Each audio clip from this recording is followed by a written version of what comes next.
এটা আর কখনো হবে না। আর আমরা না জানি বা না বুঝে ফেলাই দিছি, এটা আসলে ক্ষতিকর। এই কারণে আমরা বুঝতে পারি নাই, এই জন্য মনে করেন যে না বুঝতে পারার কারণে ফেলাই দিয়েছিলাম। আর জীবন এটা কখনো হবে না। আর অন্য মনে করেন যে আমরা সতর্ক হব আর অন্যকেও সতর্ক করে দেবো। এই নদী খাল এগুলো তো আমাদেরই, এগুলো আপনাদেরই, তাই না? আপনাদেরই সম্পদ। আপনি নদীতে ফেলতেছেন, এটা কিন্তু পরিবেশ মানে পানিটা দূষিত হয়ে যাচ্ছে।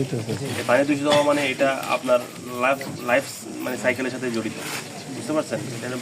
এটা দূষিত হলে মাছ মানে মারা যাবে, অনেক কিছু এখানে যাওয়া হচ্ছে। তো এটা করাটা উচিত হয়নি। তো আপনারা একটু ওই যে আমাদের আদা সাহেব, আপনি একটু ওনাদের কিন্তু তাই বলে, কারণ নদী বা খাল এটা তো আমাদেরই সম্পদ, তাই না? নদী খাল এগুলো তো আমাদেরই সম্পদ। এখন যেভাবে চামড়াটা ফেলা হয়েছে, মানে আমরা যেটা দেখলাম আর কি, এটা তো আসলে মানে আপনি নদীতে ফেলতেছেন মানে নদীর পরিবেশটাকে দূষিত করছে।